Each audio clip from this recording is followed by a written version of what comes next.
Welcome everyone, Sir Heroescape here today. Oh, wow, I lost my background. Well, anyway, that's cool. Not sure how. Oh, actually, I know what I did. That's funny.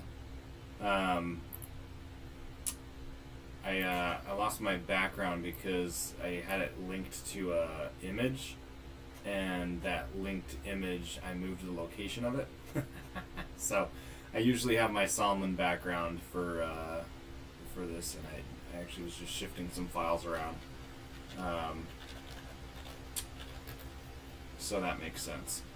So apologies, that's kind of lame. All it is a black background, so let's just jump into the background for the game. So, again, today, per the title, is the final. That's a little, my camera's a little bit high. Is the vCheese final. So for those of you that are unfamiliar, way back when, a few months ago, you'll remember vCheese online tournament started. This is kind of one of the bigger tournaments, a lot of prestige, right? A lot of high octane armies. And so it involves a lot of really good figures, right?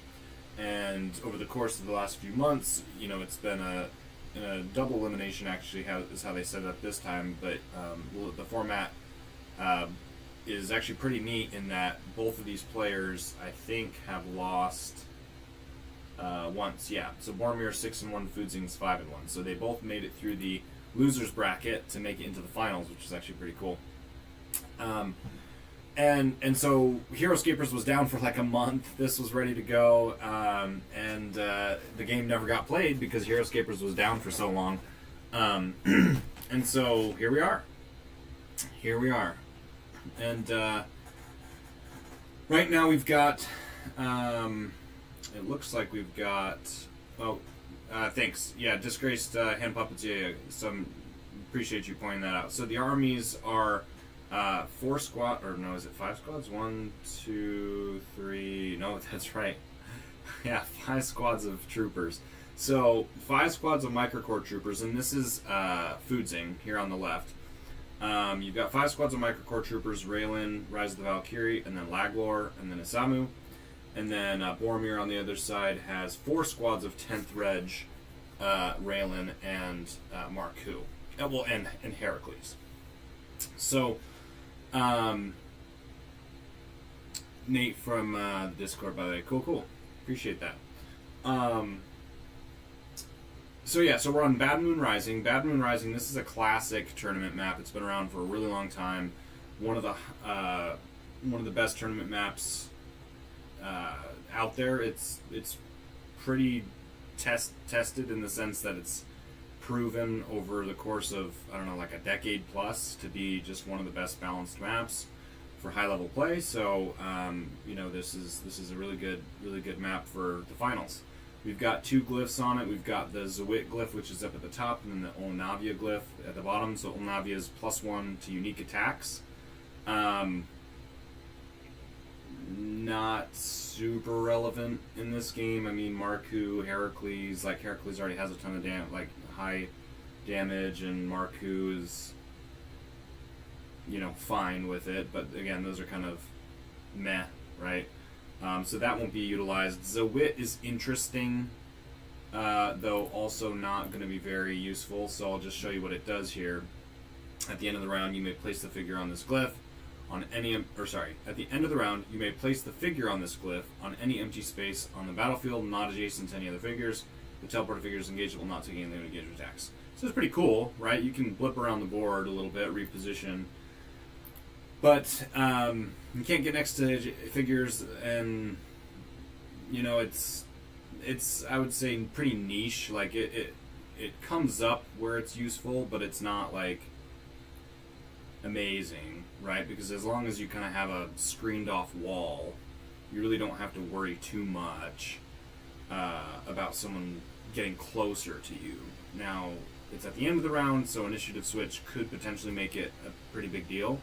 Largely depends on how big the map is, but on this map I don't think it's going to be very relevant. So this map, because the glyphs aren't particularly relevant for either army, a lot of the action I think is going to stay in the center and on the heights. And what's interesting is that both of these armies are ranged armies. I think if anything's been proven in this vCheese event this time around, it's that range is good. And long range is really good.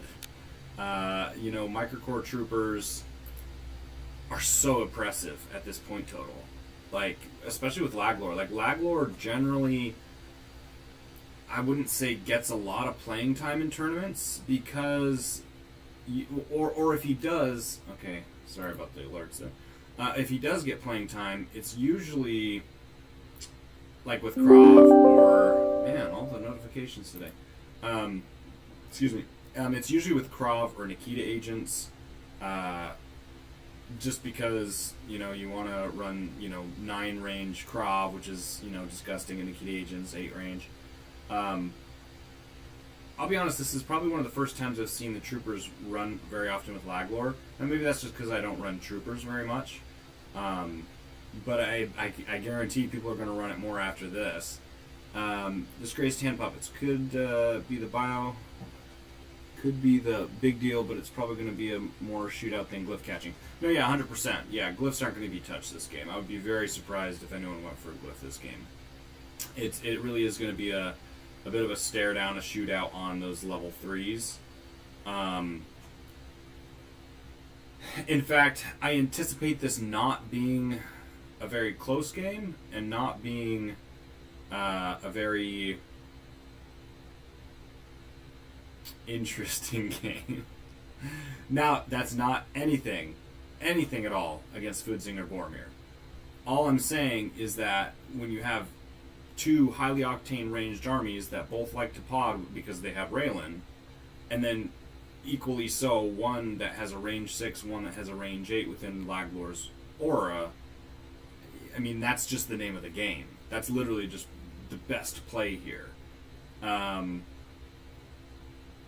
least for the microcores. The microcores, as I was kind of saying before I got thrown off by a few other things. So I was talking about the microcores, and that this format and this setup has really proven that microcore troopers it can be incredibly oppressive. Now, without Laglor, that gives you an extra 110 points to go, throw towards, I don't know, some other filler, right? But at 5 squads of troopers, at least in this format with the high point totals, Laglor ends up being an amazing piece to this army. Not only is he a good cleanup character if you happen to lose every trooper, but the fact that he maximizes your range to range 8 is just broken. like there's just so few figures that can deal with that, right? I mean, you've got your Q9s and your Q10s, but that's one hero, right? And we saw the troopers kill the Q9s. When you talk about long range, yes, Savaris, but he's a weakling, I mean, he's going to go down a couple hits. Deadeye Dan, 60 points, not great, right? Those are the only figures that technically match or outrange the microcore troopers backed by Laglor. So when you've got a common squad that has a range of 8, and there's 4 figures, oh, and by the way, they don't take height, take height advantage against them. And they also have a special attack, and it's a special attack of 4. It's just, it gets really gross really quick. So I'm not surprised that they made it to the final because of that. I mean, 5 squads is nuts. Disgraced Hand Puppets. I wonder what Heracles is going to do in this range versus range. Honestly, he's obsolete. He's dead weight. He's 200 points of dead weight in my opinion. 100%. Like, he has to be a filler character. I think Boromir could use him mid-game to just try and lock up the enemy. Like, you run in and just try and get him engaged to a bunch of guys. But again, the troopers don't really care. Here's why. Because when you've got 5 squads, yeah, you might engage the front line and get annoying. So for example, say Heracles runs up and he engages on this 7 hex right here on the low side. And engages 3 or 4 troopers. Yeah, that's annoying. But troopers have 8 range. And with 8 range, you don't have to be same level to do damage. You can just shoot at them from 8 range and say, come at me. Whenever you get to me, great. I'm going to keep shooting you until you can shoot at me. So it'd be more of an annoyance to run Heracles in, but he is not worried. If he wants to blow up Heracles, he can spend time blowing up Heracles, but he doesn't have to. He can just let Heracles be engaged and then work around him and keep shooting the 10th. So really, it's just going to be a lot of it's going to be a lot of the trooper side that doesn't really have to react. Sorry, that's the wrong word. Doesn't really have to. I guess what's the word I'm looking for? Like, I guess make risky plays or like go out of their way to make a play or set up their set themselves up. Like Foudzing's army is one that it's almost like you have to come to me and deal with me. I'll sit here, I'll set up shop a little bit, but whenever you're ready to try and do your thing, you can do it. Now obviously that's not exactly true against Q9, against Quahan in some of those games.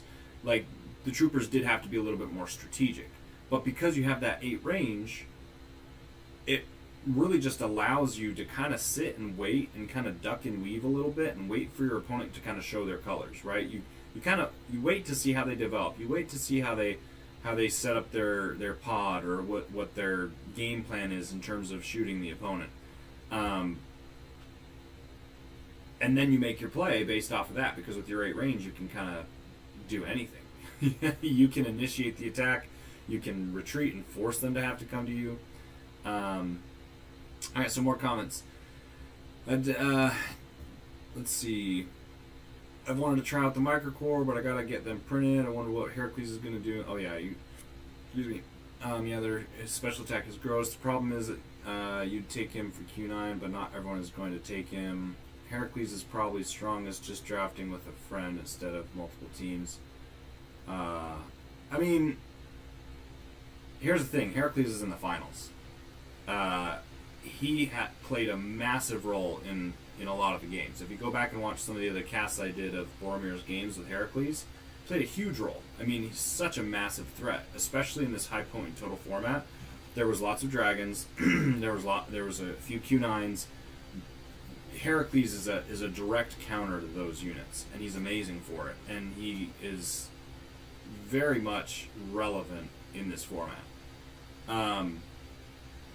He just got matched up in the final against an army that doesn't need those units, right? An army that is full, small, and medium. So Heracles he's going to have his moment if the game gets close and the 10th can match and trade well with the microcore troopers.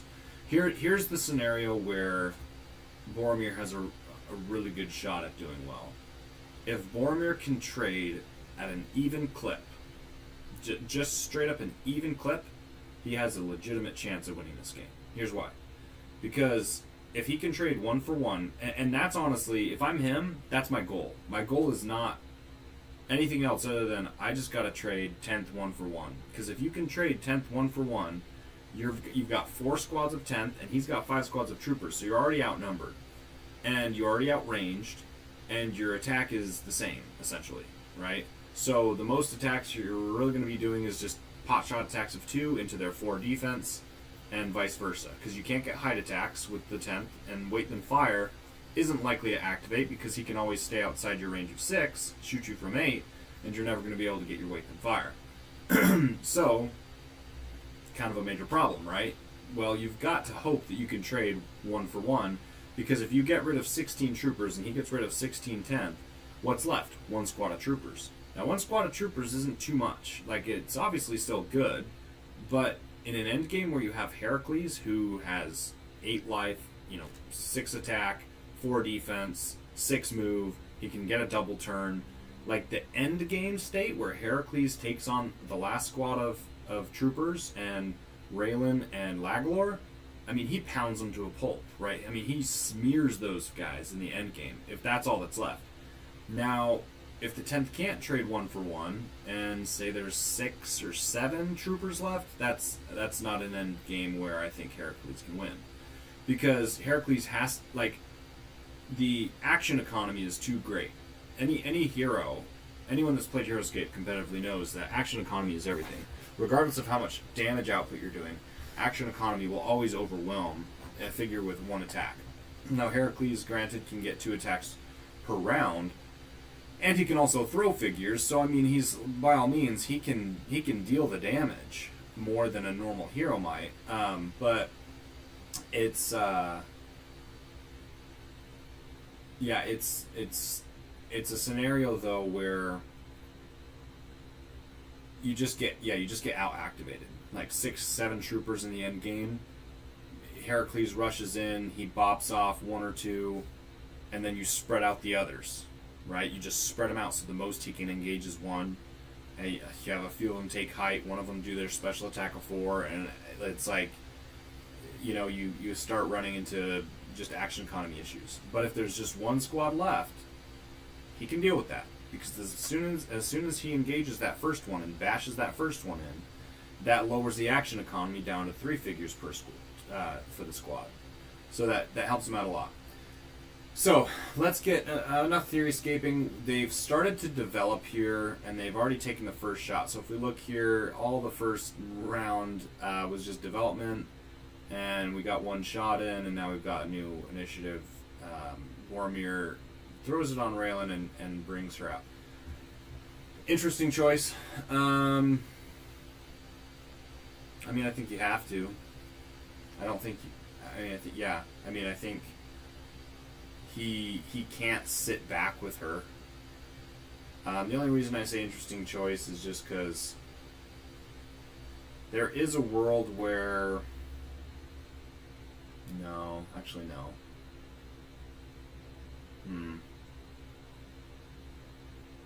I was going to say there is a world where he stays down here outside of their range and forces an order marker onto either Raylan or Laglor. But let's check the spaces here. 1, 2, 3, 4. So you can have a trooper all the way out here, and you can shoot for 8. 1, 2, 3, 4, 5, 6, 7, 8. Oh, that's so gross. It's like right in front of the start zone. So, yeah. Yeah, that's just not doable. Yeah, I mean, Boromir's in a real pickle. He's forced to have to try and just take this 3 hex and just shoot as much as he can. On Foudzing's part, all you really have to do is stay outside the weight then fire range. That's all you really have to do. So 1, 2, 3, 4, 5, 6. I mean, you do get your special attack, which is within a range of 6. So that's something. But I wouldn't even give Boromir that. I would deny Boromir every single weight then fire. That's how. If I were Foudzing, that's how I'd do it. It's like it's so easy with this setup to do that. Like there's no reason why he shouldn't be able to deny weight then fire from Boromir every single attack.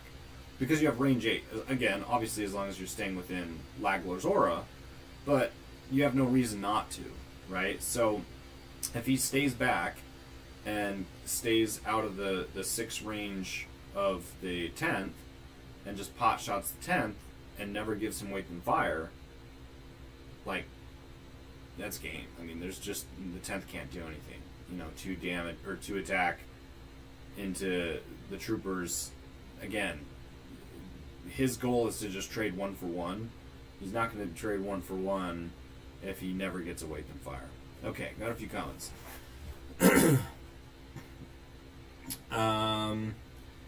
Disgraced hand puppets. He's still a very defining figure.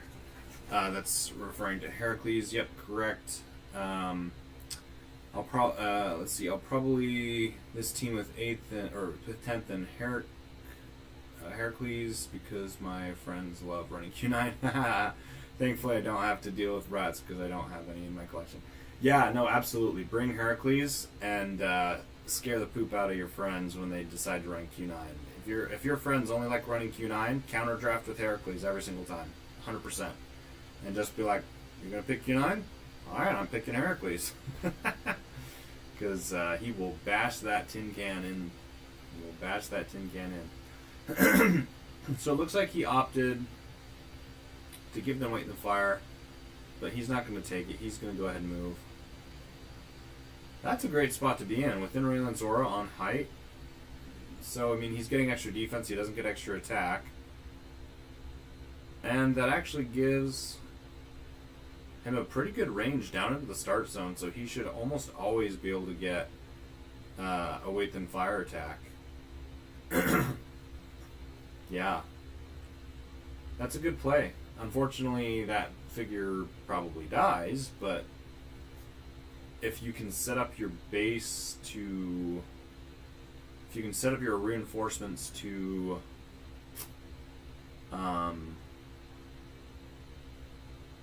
keep taking that spot, then I think it's probably worth it. I'm wondering what Boromir's thinking here. I wonder how much he wants to actually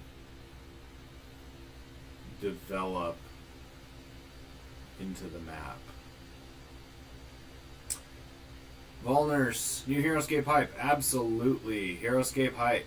Yes, new Heroescape. If you haven't heard, it's been announced. If you have not received that notification, please do the research and watch my video. Because Heroescape's coming back.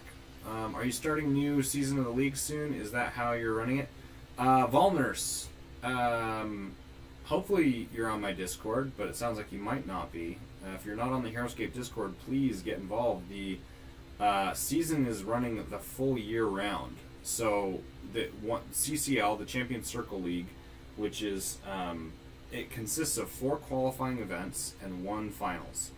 So we do the 4 qualifying events for the whole year, and each qualifying event then, based off of your performance, allows you to get into the final at the end of the year. And then next year will be season 2 of the CCL. Excuse me, sorry. But yeah, if you want to participate, very timely of you to ask about that, because the next event is tomorrow. The qualifier number 2 is tomorrow at 11 a.m. Central. So if you're gonna be interested in that, please let me know and get on my Heroescape Discord. We're gonna be starting 11 a.m. and you should get on there and sign up on Heroescape.org. All right, back to the game. Wow, that is exactly what Boromir needs. Ooh, that is a great start. And remember what I said. All he needs is trades 1 for 1. All he needs is trades 1 for 1. If he gets more than that, he's going to win hands down. If he trades 1 for 1, it's not a guarantee he wins, because that's still a squad of troopers he has to deal with, but it's much more likely that he does. And again, like I said, if he doesn't trade 1 for 1 and there's still, 7 or 8, 6, 7, 8 troopers left, then I think it's just game over and troopers will win that. So that's a good start. Trading 2 for 1 is a good start, and you're in a position. You're in Raylan Zora. You're gonna force Foudzing. I mean, honestly, with Foudzing, it's not super difficult to know. In my opinion, it's not super difficult to make the plays that you need to play. I mean, it's 8 range. Just never give him weight and fire, though, so I wouldn't even move up. Yeah, just stay on that back line. Don't even move there, because that's 1, 2, 3, 4, 5. That's 3 figures that can weight and fire that position. That's just asking for a free kill. I'd stay on this back line, this level 2, this level 3, and this level 2, and I'd just shoot right back with 8 range. Don't even move here. Just never give him a weight and fire. Sorry, man, I got a frog in my throat. Sorry about that, guys. I'm going to be talking for who knows how long, so hopefully it goes away.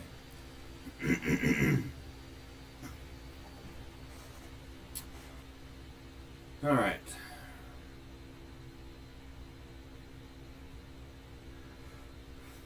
So what's he going to do? Yeah, okay, so he's doing exactly like I said. So notice how Foudzing is setting up shop along that 3 and that 2 hex. Hopefully he's not stream sniping and watching this and listening to my my feedback. But, yeah. That's on him, not me. But no, I think what that shows is that there's a general sense of what needs, high-level players kind of understand what they have to do to win a game, right? And so he's making the play that I anticipated, and making the play that I said is how you'd want to play this. Is as long as you set up along that level 3 and level 2 hex, you're always going to be able to deny him his weight and fire, which, even though it's not ideal, like most players... Man, sorry. Man, I really apologize. I should have brought some water up with me.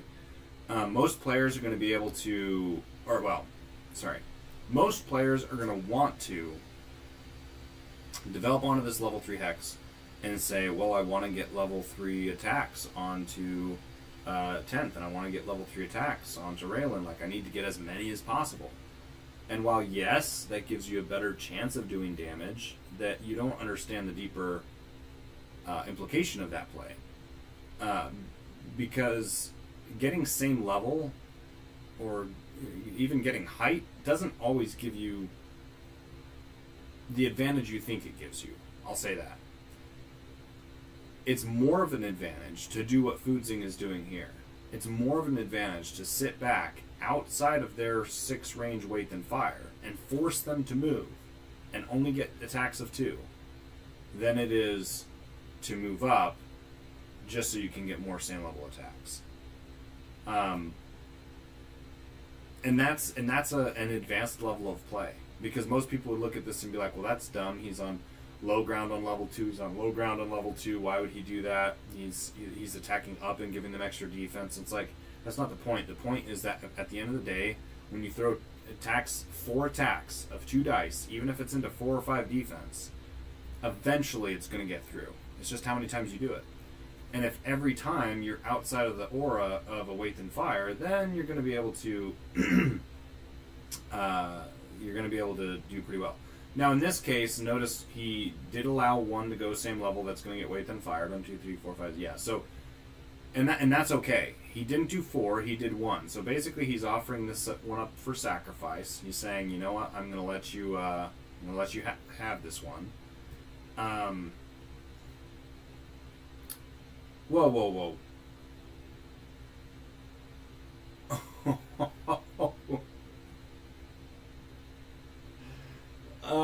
Oh, I saw Raylan taking shots. I didn't realize it just did 5 damage.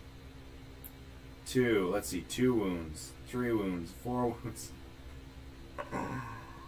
Oh no. Oh, Boromir. Disaster. Oh, disaster, man. Oh, man, that blows. And here's the thing, like, there's really nothing he can do about that. Like, you think about the matchup, like I was saying, with the 8 range, it's just so oppressive, because he moves up Raylan. He has to have Raylan. Raylan's got to be there to be able to give him the defense he needs. Excuse me. But he can shoot over the top. Foudzing can shoot over the top just like he did, right? I mean, he can sit back here, and from 8 he can range that. Now, maybe Boromir's play isn't to move Raylan up onto the level 3. Maybe he drops her onto the shadow and then claims no line of sight behind that battlement. I would actually argue that. Those battlements, I played this map, actually block quite a bit because they're on level 3. They start on level 3, and then you have to think that the battlement edge goes up 2 more levels and then 2 additional levels on the top part of the battlement. There's a lot of line of sight blocking by this part of the map. So I think it's fair to say that if Boromir had actually dropped Raylan on a shadow, so you get extra defense and then you hide her, Foudzing wouldn't have been able to shoot. 1, 2, 3, 4, 5, 6, 7, 8. Yeah, in fact, he couldn't even range her. Yeah.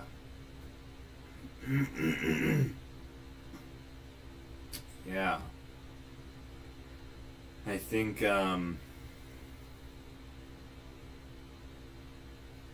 he would have, let's see, 1, 2, 3, 4.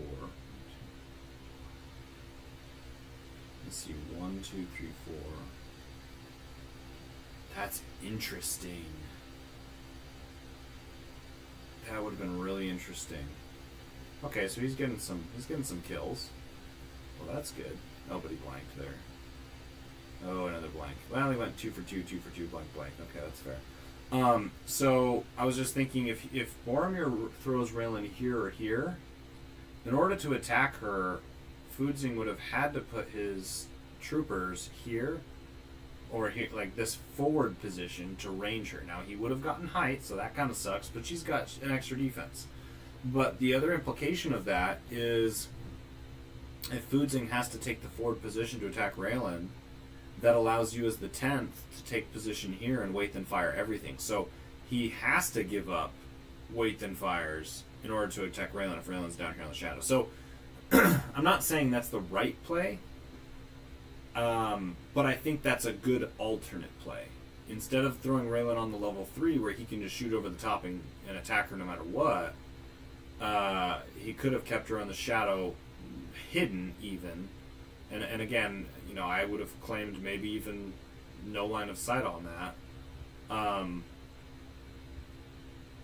from the position here, and then the 10th can always go to weight and fire. So it's too late now, right? Hindsight's 2020. I think he knew that she was going to be able to get sniped regardless. So my guess is that he just wanted to have enough of a forward position that he could maneuver to positions like this level 4. Because if she's down here, the most you can get is this forward position here, and that's not great. I think he did want to try and cover the level 4s. I think she was here, 1, 2, 3, 4, yeah, 1, 2, yeah, and that's the perfect spot because it can cover both level 4s. It gives you a chance to really have an advantage if you can defend with Raylan. And with attacks of 2 against Raylan's 3 defense, yeah, you feel pretty good. You feel pretty good that you're going to be able to defend. The fact that he lost her in 1 turn, yeah, you can't foresee that happening. Alright, so that said, Foudzing has failed to match output. Oh, big defense. That's huge. It's massive. That means he's going to get some weight and fires. 1, 2, 3, let's see.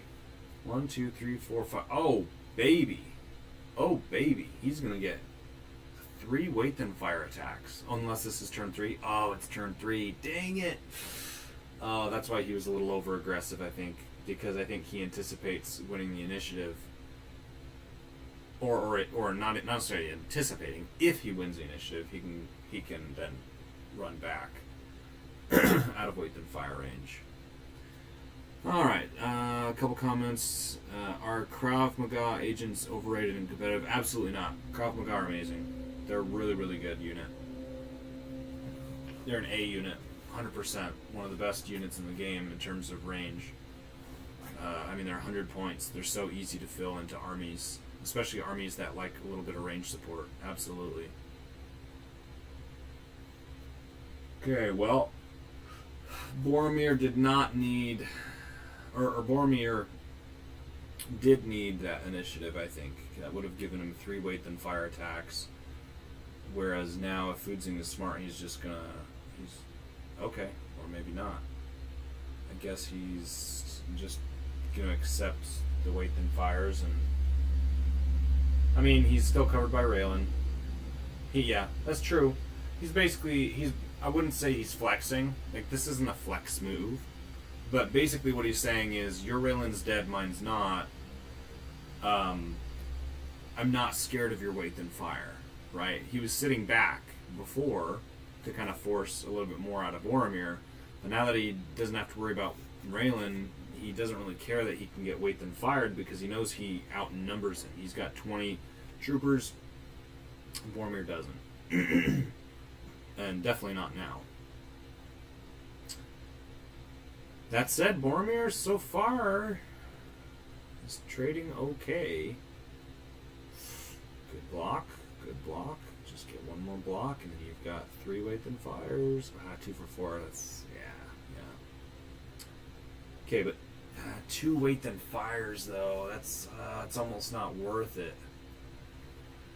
I think you probably just engage with 2 on the front line just to try and get kills, because again, you're just trying to trade, and you have to trade. Now that Raylan's down, you just have to trade as much as you can. It's so, yeah, exactly. 1, 2, yeah. You get 1 engaged, it gives you a little extra defense, it also gives you extra attack. You get 1 guy on height, who again, it's only giving you extra defense, it's not giving you extra attack. Bring a couple guys up. How many attacks can you... Yeah, you can get on a couple attacks, I think, right? 1, 2, 3, 4, 5, 6. Yeah, these back guys can come out here and pot shot. I think this guy, 1, 2, 3, 4, 5, 6. Yeah, he can get pot shots, yeah. Nicolo, what percentage of competitive armies run Raylan would you say? Almost all of them. Obviously depends on the format, right? It's very format dependent. When you're talking vCheese, like this format, vCheese, the best armies like 80% run Raylan. Some formats she doesn't fit as well. Some formats, yeah, it's just it's interesting. Every vCheese tournament is a little bit different, but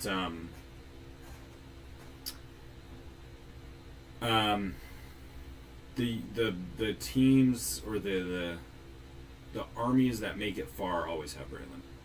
She's just that good. She's an A+ unit.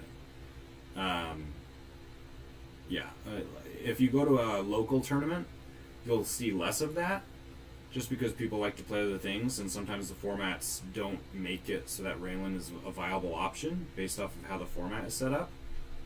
But yeah, she's always good. She's always good. Okay, well, let's keep in mind this tracker here. Boromir is 5-4 in terms of trading units. He's taking 3 shots, so he's going to get a 4th shot. So what can he reliably... Wait. Oh no, maybe that's... No, that's all his attacks. Yeah, I was going to say. He doesn't have a 4th shot. Okay, sorry. Yeah, so he got... Okay, yeah, he's falling behind. Because it's now Foudzing's turn, and he's already behind 5-4. So Foudzing, on average, should kill probably two guys this turn. Yeah. I got extra rounds because everyone wants some bacon. Yeah. There's. It's never bad to have a few extra Raylans. I don't have like a ton of extra Raylans, but I do have 1 extra Raylan, and then sometimes I'll use Raylan 2.0 just to proxy as Raylan 1.0. I actually like the mini better. The mini for 2.0 is way cooler than the mini from 1.0 Raylan. So, yeah, you just have to make sure you have the right card and make sure people know this is actually Raylan 1.0 if you're going to proxy. Oh, boy. Yeah, feels bad. Feels bad. We're seeing the high skulls and low rolls from... Oh, man. 2 for 3, 2 for 3, 2 for 2. Disaster. Oh, man. Then he goes 2 for 4. There's just nothing you can do about that. Oh, man. And even if he rolled 1 for 2, 1 for 2, 1 for 2, and 1 for 3 or 2 for 3 on defense, it would feel a little bit better just because you're like, okay, I rolled some shields. Like, what goes around comes around. But when you blank, there's just, yeah. And Boromir calls the GG. Yeah, it's, I'm not terribly surprised about that. I mean, he literally just cleared, he went, 8 for 6, 7, 8, 12. He went 8 for 12 on skulls. Boromir goes 1 for 9 on shields. I'll just say GG's here. 1 for 9 on shields. And again, it goes back to the beginning. What did I say about how this has to play out?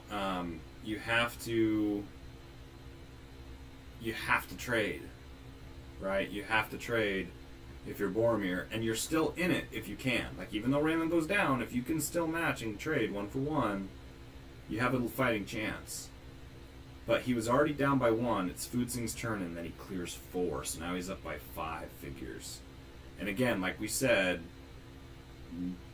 Heracles can't do it on his own. He can if there's 4 units left, maybe even 5. But yeah, this is, and not only that, the 4 units that were killed were all his forward units. Everything else is back in the start zone here. So, there's literally nothing he can do on his next turn. He develops out, and from 8 range, he just shoots them all again. Feels bad, man. Boromir had a great army and played incredible games to get himself to the final. Played really, really well. And this matchup, kind of like I was saying when I first started this, I kind of called it. I said, I think Troopers are going to win. And it's not really going to be that close. With the caveat that it can be if you can get trades. Raylan going down that early, it throws your chances out the window quite a bit, but it's still possible because at that point, he was fairly even on figures, figures killed.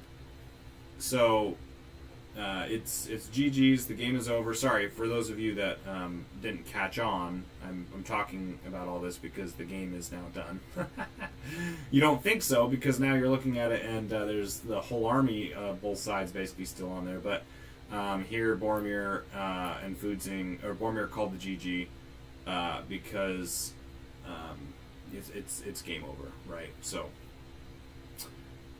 well played to get to this point. Well played to get to this point. Yeah, Cody. Well, Cody, here's the thing. You didn't miss much, and it's not anything against Boromir. It's not anything against Foudzing. And just when I saw this finals matchup, I just had the feeling the way that this was going to go down. Some matchups are just like that. Like you can play against your counter and win. It is possible. HeroScape has the ability to do that. It's not quite the same in other games sometimes, but because there's a bit of a dice factor, you're never really you're never really out of a game, and so there is a chance here where Boromir takes the win. It's just very, very slim. Raylan has to defend and survive for probably, I would say, 3 or 4 rounds. I would say Raylan probably has to survive for 4 rounds, 3 or 4 rounds. And the 10th have to trade 1 for 1. Those are the conditions. Well, they're very, very narrow conditions, right? You have to be playing a perfect game, and the dice kind of have to help you out a little bit. And he played it well in terms of development, positioning, and at the end of the day, it just didn't roll his way. So these 2 final contenders were my 2 losses, not to brag. Yeah, that says something, right? You had your chances to knock them out. Going up on height, cost, and extra movement space. Okay, you guys are just having a conversation. So that went pretty quick, which is fine. I have no problems. It actually gives me an opportunity to answer any questions or just kind of sit and talk with you guys for a minute if you want to. Additionally, the other thing I was going to say is that the Champion Circle League, for those of you that are not aware, is happening tomorrow. Qualifier game number 2. So I'll just put in a plug for that, and I've actually got. So for those of you that missed the players meeting, I'll do a quick plug here for the Champion Circle League while I've got you. And if you want to jump off, obviously I'm not going to make you stay because I don't mind talking and chatting a little bit if you guys have questions or you want to talk about the game. But for those of you that missed the players meeting and want to participate in the Champion Circle League, I don't know what I'm doing here. Oh. Or, don't know about it. It is starting tomorrow. Yeah, Cody, you got to sign up, man. Sign up, my man. Just send payment when you're ready because tomorrow at 11 a.m. is when we get started. So for those of you, I can run through this really quick. This is, just the information about what's happening tomorrow, but this is also the same information that we're going to be covering in future CCLs. Just like you saw today with the online format, that's how you play your games in my online HeroScape League is through that online module or software. So we get started at 11 a.m., but Army submissions need to be in by 10:30, but also we want you to show up a little early so you can kind of get people, asking questions or kind of get 15 minutes there to kind of get settled in and answer people's questions or just get ready for the game, for the day to start. We will have a quick lunch, 20 minutes. You get matchups through email. So on HeroScape.org, when you register, you have to have an account on HeroScape.org. So if you don't have an account, get on there, get an account, get registered. You have to verify your email, so make sure you hit the verify link. Once that happens, you can register for an event. You can go on the main page. And again, actually, let's just bring you to HeroScape.org, since I've got a quick link here. So once you go to the main page here, you log in, and under login, I think you can create an account. Once you created and verified your email, you go to upcoming tournaments, CCL number 2, and you can go in here and see all the different information. You can see the maps. You can see how many people are signed up, and you can sign up yourself.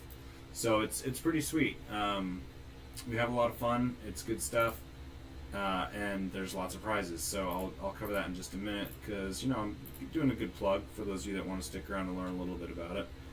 Basically, winners announce on heroescape.org, on the app itself on heroescape.org. Once the matchups are live, you can actually report your win or your losses. That's on that main page of the event itself. There's going to be a map number that's associated with your game link, and that's basically the voice channel in the Discord that you'll participate with your opponent. And then at the beginning of the game, there's always a dice off to see who gets to place first, and it's a requirement only if one of you wants to do it. So if neither of you really care, just place. If one of you feels like it's relevant, then you have a dice off and decide. And then the ties, after time is called, if there's a tie, or not ties, sorry, if time is called and the game's not over, right, if one of you hasn't won, then you have to make sure to count points on the board to determine the winner. In-game disputes are handled by the judges. We go ahead and do that through the questions channel on the Discord. So if you have any questions, that's a great place to put it, and during the games we'll always come and answer those questions or disputes. And if you have to leave in the middle of the event, just let me know. Makes it a little bit easier to set things up. Please do it before we generate the round, as that will make life a little bit easier if you do that for us instead of waiting until it's too late. There are 6 maps in the pool. Generally speaking, you're going to get a new map every round. The system's smart enough to give you that. There are some cases where it won't, and it'll give you a duplicate, but most of the time it will give you a new map each time, which is nice. And 16-minute rounds, so you'll have a whole hour to play your game. And again, the relevant information of the CCL. So a lot of the stuff I'm covering here is on heroescapers.com. I have a homepage on there for the Champions Circle League. It's under online events. So if you guys are familiar, or if you're not familiar, let me know and I can direct you to that. But basically, that's where you can see all the information. Drops cannot prize. So if in the middle of the event something comes up and life happens and you have to leave, unfortunately, we won't prize you. That's just fair to all the other players who are able to stay for the event. So anyone that was hoping to get an auto bid, especially those who might be 3-0 and potentially could get a first or a second place in the event, if you have to drop, unfortunately we won't prize you. But that's just how it's got to be to make sure it's fair for everyone. And again, no scheduling issues are for exceptions. I know last time in our first qualifying event, we did do a reschedule for the final round, just because there was a scheduling issue, and that was fine for that moment. But I don't think it's fair to say everyone is going to be flexible enough to do that, and so we're going to just make sure that any scheduling issues we just won't have exceptions for. So. And then the agenda, pretty straightforward, except that I've screwed up and put the wrong, I can't do math, and so I gave you 40 minutes for your last round warning for round 1, so disregard that. Basically, you get the idea, right? It's a few 5-minute kind of between rounds, kind of getting set up, and you have a full hour to do your round. We have a 20-minute break, and then between each round, and so on and so forth. So it will be 4 rounds. You're guaranteed 4 rounds when you participate, and then it goes to a 5th round potentially if we don't have an undefeated player. So we play until we have an undefeated player. Usually that's 4 rounds, but it could go longer depending on how many people play. Disgraced Hand Puppets, sorry to say, but I probably won't join in, but only because I haven't used the online match system yet, so I don't want to slow anything down. I'll probably be asleep. Depending on where you live in the world, yes. There's a few guys from Australia and a few abroad that They are playing at the wee hours in the morning at 11 a.m. My 11 a.m. is their early morning, so yeah, unfortunately that's just the nature of time zones, so I hear you. A reminder on how the CCL works. Okay, you guys, first off, it's one season per year, right? Now the season is 4 qualifying events and 1 finals event. The qualifying event, anyone can participate as much or little as you want. The finals event is only invitational. We'll get to that in just a minute. But the qualifiers, the top 2 finishers of each event will get an auto bid into the finals. And then the top 16 players are going to be in the finals. So what about those other 8 players? Well, those other 8 players are the next best records. So we take the best performance over the course of the full season. So if you play in all 4 events, you're going to probably do pretty well because you've just played more than other people. And you're going to be able to be invited to the finals event. So the top 16 players will be determined by rank. And so that's based off of number of wins, then your strength of schedule, then your percent win rate. If there's ties. So the auto bids are always going to be people, again, that won the event, or first place in the event, or placed second, and then everyone else, it's just on how well they performed throughout the full season. And so that's how the top 16 players will be selected. And in the finals, like I said, it's invitation only, and the seeding of the players in the bracket will be based off of that same ranking. So even if you win a qualifying event, it's still an incentive for you to keep playing to try and increase your rank within the full season, because the higher the seed, theoretically, the better chance you have of winning. Again, because theoretically you're going to be placed against the weaker opponents. And so setting this up kind of like the NCAA bracket, you've got your 1 seed over here, 2 seed, you've got your 3 seed and 4 seed, each in a quartile, matched up, and then working their way into the championship. So it's a single elimination tournament, whereas the qualifying events are all Swiss style. So in Swiss style, you get to play all 4 rounds, and then you just see who has the best record.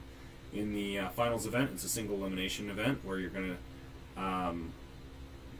basically follow the bracket, right, until the bracket's done. So really cool stuff here. Yeah, so that's that. Prizes.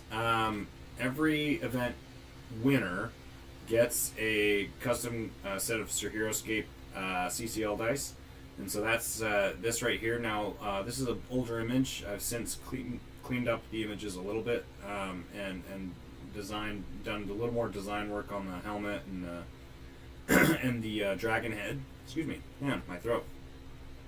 So I need to update this image, but you get custom order markers, D20 and 12 dice, as well.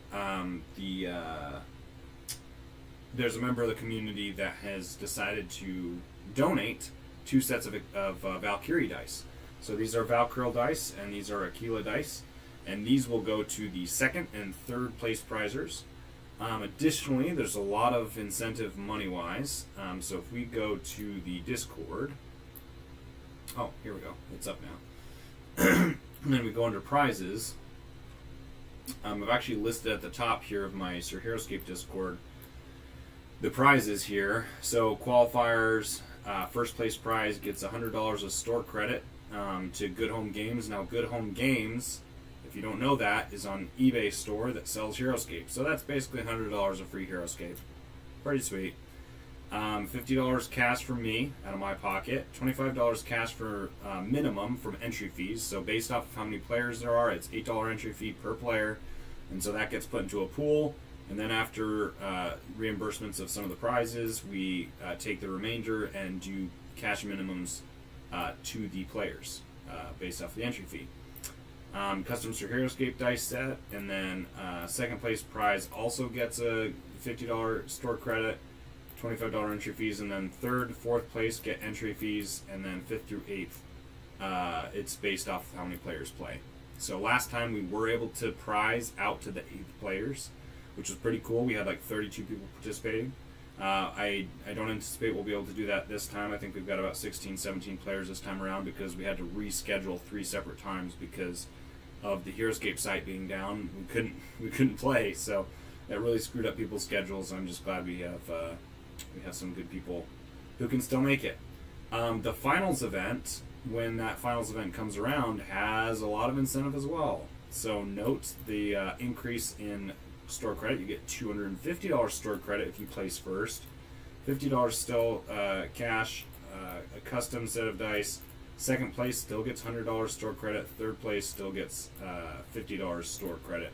So lots of incentive to participate, right? These are hard cash prizes. Like, this is like no small thing. So something to look forward to. In addition to all that, Etsy store Stuff by Hags is a HeroScape. Well, he does a few other things too, but it's an apparel store. And placed the top 8 finishers of each event, he's gone ahead and given them $5 store credit. So everyone will get $5 store credit as a top 8 prize winner. And so that's where we are with prizes. And obviously, community members can donate or let me know, or we can come up with some sort of deal or something. But always looking for more to sweeten the pot a little bit if you're interested. And that's how I got these dice. A community member just said, "Hey, I've got some extra dice. I'd love to donate these to the cause." And so that's why second, third place prizes for this event, not for future events, but for this event, are going to get those prizes. You guys asked for the Discord link, so let me just. I always have problems with this, but let me just get that for you really quick. I'm gonna grab that link for you. Okay, I'm gonna paste that in the chat here for the YouTube. So yeah, that Discord link is in the chat. That's the Sir HeroScape Discord. You click that, you should be able to get right in. No problem at all. And then final tips: bring up your opponent's cards. A lot of you, especially if you're newer to the game, or just unfamiliar in general with units, are going to be really sad when you don't realize that a unit has Counter Strike, or a unit has Disengage, or something like that. And so your game plan shifts based off of that knowledge, right? And if you don't know something, that makes it really not fun. So just be mindful of that. It's always good to read your opponent's cards and have water and snack nearby. It's a long day, 4+ hours of sitting at a computer playing games, right? Now, some of you, maybe you're used to that, but it's important, right, to stay hydrated and stay healthy. So there's a line of sight view line in the online format game. If you have any questions about that, let me know. But basically, that's going to be your best friend for line of sight, because when you're playing a top-down view for HeroScape on an online format, it makes it a little bit tough to determine if you can actually see the opponent. So we do our best judgment using what we call a view line. And again, that's a matter for judges to help with if there's disputes. And reformat coloring is always good. You can reformat figures with their color. So like if you both have rats, Death Reavers, please recolor them so that you're not confused. And don't be discouraged. Something to be really mindful of is that the CCL is highly competitive. It's true, but we're here to have fun and win prizes too, right? Like, it's set up to reward participation. Now, simply participating doesn't mean you're going to win anything. Absolutely, it just doesn't. But you have a better chance of placing higher than someone who doesn't. And that's because the initial ranking is based off of number of wins. So if we look at the full season and you've come to 4 qualifying events and maybe you didn't have the greatest day and you only went 2-2 every time, right? So you were at a 50% 2-2 the whole time, so you went 8-8 over 4 qualifying events. Odds are you'll actually, probably be in the top 16 players. Only because if anyone, wins a tournament and goes 4-0, they're actually going to rank lower than you because you have 8 wins, technically, right? Now, their win percentage is better. Their strength of schedule might be better, but your number of wins is higher because you went to 4 separate events and that person only went to 1. Even if they won it, they only went to 1. So your ranking is actually going to be higher than them. And, that's... Some might disagree with that methodology, but I really like it because, again, it motivates and incentivizes participation. In the finals event, if you show up and have played 4 separate events throughout the year, and you got 8 wins, and someone else only played 1 event but won it and went 4-0, and you went 8-8, you'll place higher because your ranking in terms of number of wins is higher. So you'll actually get a higher seed, which is kind of cool. So anyway, something to keep in mind. And yeah, just there's 4 events, so you can. We're on the second one tomorrow. There's 2 more, and then the finals. So stay tuned for more details. But if you can make it tomorrow, great. Let me know, and I'll get you the details so you can get set up. What units are Foudzing using in the match with 8 range? So yeah, we can jump back to that really quick, Nicolo. So when we have this matchup here, the troopers, the microcore troopers, have 6 range. But Laglor is a Vidar monkey, Primadon, if you will. And his main ability is Vidar plus 2 range. And it basically states if you have a Vidar unit, and I'd have to double check, it's either with a range 4 or more or 6 or more. I can't quite remember. But if you have a Vidar unit, a ranged unit, he gives him plus 2 range within 4 spaces. So he's kind of like a Tailord, because it's an offensive aura. Like, it doesn't directly add an additional dice, but in a way it does, because when you're shooting from 8 range, you have pretty good. You got a pretty good chance you're shooting down on something, right? When you're that far away. No guarantees that you are, but like it's kind of like an attack aura in a way. And so, really strong, really strong, because they can. I mean, he's got Raylan with her defensive aura within 4, Laglor with a range aura within 4, and so you've got these microcore troopers who are already good. They don't need Laglor and Raylan to be good. They're a good unit. They're good on their own. In fact, they very well might have won this game on their own. Even if Laglor and Raylan weren't there, it's very possible they still could have pulled this game out. And that's just because of the nature of how good the unit is. But it makes them even better when they have extra defense and extra range. And so, yeah, troopers were very oppressive in this particular matchup. Game was quick. Kind of went as I expected. Very thin margin of error for Boromir to be able to play and win this game, and no fault of his. The matchup was just really tough. So anyway, we've gone just a little over an hour, so not too bad. Thanks for sticking around if you have, and thank you for indulging my quick review of the Champions Circle League, the CCL. I figured with a quick game like this, and the CCL starting tomorrow, might as well throw a plug in and get some information out for you guys. So let me know if you have any other questions. I'll stay on here for another minute or so, and other than that, we'll probably sign off here in a minute. So, any last minute questions? I guess I'm curious if they updated on HeroScape.com the bracket. They probably did. Oh no, they didn't. This is the bracket for the event. Foudzing is the winner there. I'm wondering if they did an announcement, if they already announced him as the winner. I guess not. Okay. Well, I'm gonna say congrats.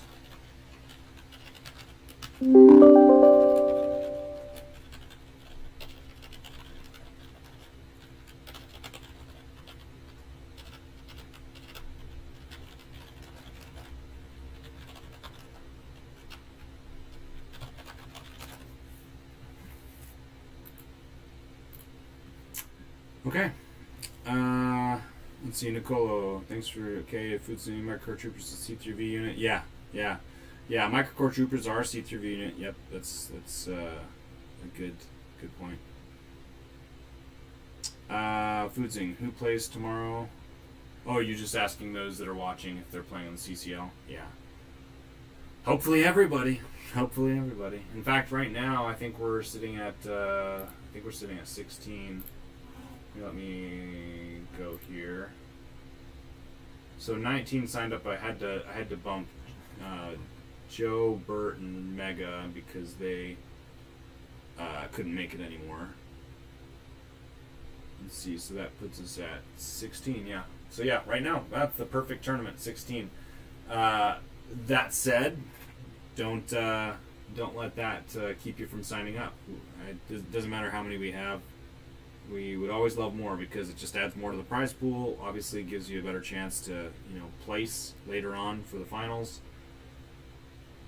So let's see. And yeah, actually, almost everyone submitted armies. Pouncing Wolves still needs an army. Looks like Agent Ward needs an army. And then we're basically set to go. Sweet deal. Sweet deal. Yeah, good plug for the C3V Foudzing. Yeah, appreciate it. Okay, well, you guys, enough of my rambling. I'm sure you're done listening to me ramble on for over an hour. Thank you for coming in and supporting the community by watching the finals of the vCheese tournament between Foudzing and Boromir. Again, it was a great tournament. Really, really good games.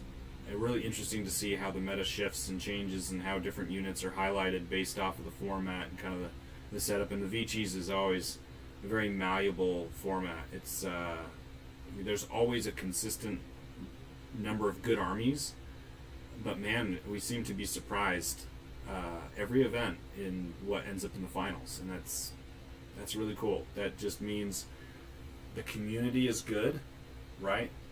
And not necessarily the units. Obviously, there's good units, but that means that the community is good when the units shift from meta, like tournament to tournament, because that means we're understanding the way units are played. We're understanding how they're played together and what's valuable, what's the best way to be efficient, what good matchups are, how to anticipate matchups, how to anticipate good and bad plays between the different matchups. Really, really, really cool to see an army like this. Actually, both armies. Would not have guessed either of these armies in the finals, I'll say that. So, good stuff. Well, I'm going to go ahead and sign off. That's it for me. Again, thank you for sticking around. All right, thank you guys for watching. See you guys next time.